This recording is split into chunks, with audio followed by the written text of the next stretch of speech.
Good evening friends. Mind is mental health tips. இன்னைக்கு என்ன பார்க்க போறோம் அப்படினா elder care. வீடியோக்குள்ள போறதுக்கு முன்னாடி வீடியோ லைக் பண்ணுங்க, ஷேர் பண்ணுங்க, சப்ஸ்கிரைப் பண்ணுங்க, மறக்காம பெல் ஐகான் கிளிக் பண்ணுங்க. அப்பதான் நான் போடுற வீடியோ உங்களுக்கு உடனுக்குடன் நோட்டிஃபை ஆகும். elder care அப்படினா என்ன?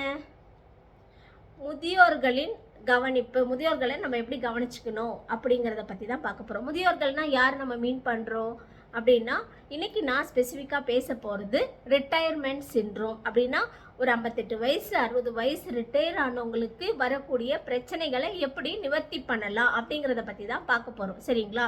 ஓகே. இப்போ வீட்டில் அப்பாவும் அம்மாவும் இருக்காங்க, அவங்களுக்கு ஒரு பையன் இருக்கான், அவன் ஃபேமிலியோடு இருக்காங்கன்னு வச்சுக்கோங்களேன். இப்போது அப்பா வந்து ரிட்டையர் ஆகிட்டு வராரு. சரிங்களா?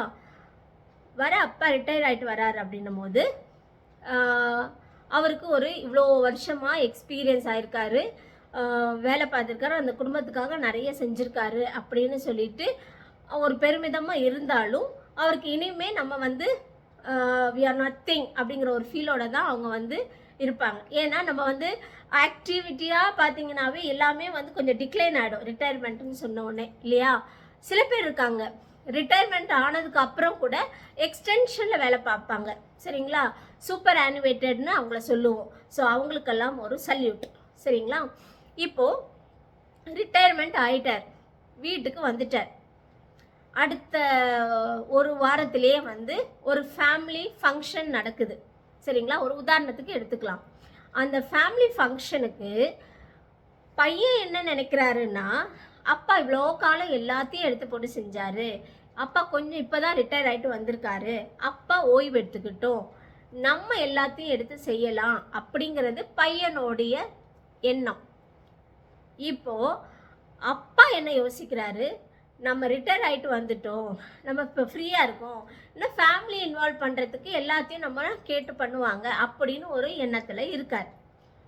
இதுக்கு பேர் தான் ரோல் கன்ஃபியூஷன். சரிங்களா? இது என்னவா ஆகும் அப்படின்னு சொன்னால், அந்த ரிட்டையர் ஆகிட்டு வந்த பெரியவரை வந்து ஒரு ஈஸி சேரில் உட்கார வச்சிரும், எந்த வேலையும் செய்யாமல் ஆக்கிரும். மன ரீதியாகவும் சரி, உடல் ரீதியாகவும் சரி, அவங்க ரொம்ப தன்னை தனிமைப்படுத்திக்க ஆரம்பிச்சிடுறாங்க. ஸோ இப்போ இந்த உதாரணத்தை எடுத்துட்டு அதை எப்படி நிவர்த்தி பண்ணணும்னு நம்ம சொல்கிறோம். இப்போ ஃபங்க்ஷன் வச்சாச்சு. இப்போ இந்த பையன் என்ன பண்ணணும்னா, அஃப்கோர்ஸ் அவர் எல்லாத்தையும் எடுத்து பண்ணட்டும், வேணான்னு சொல்லலை. ஆனால் அப்பாவை கூட உட்கார வச்சுட்டு, அப்பா எப்படி பண்ணலாம்ப்பா, இனி நீ சொல்லுங்கப்பா, நானும் கற்றுக்குறேன், இந்த தடவை நான் பண்ணட்டுமாப்பா அப்படின்னு கேட்டு பார்ட்டிசிபேஷன், அப்பாவோடைய இன்வால்மெண்ட் இருக்கணும். அப்பாவும் பையனும் சேர்ந்து பண்ணாங்கன்னா அந்த ரிட்டையர்மெண்ட் சிண்ட்ரோம் அப்படிங்கிறது அந்த உடல் ரீதியாகவும் சரி, மன ரீதியாகவும் அந்த பாதிப்புலேருந்து அவங்கள வெளில கொண்டு போயிடலாம். சரிங்களா?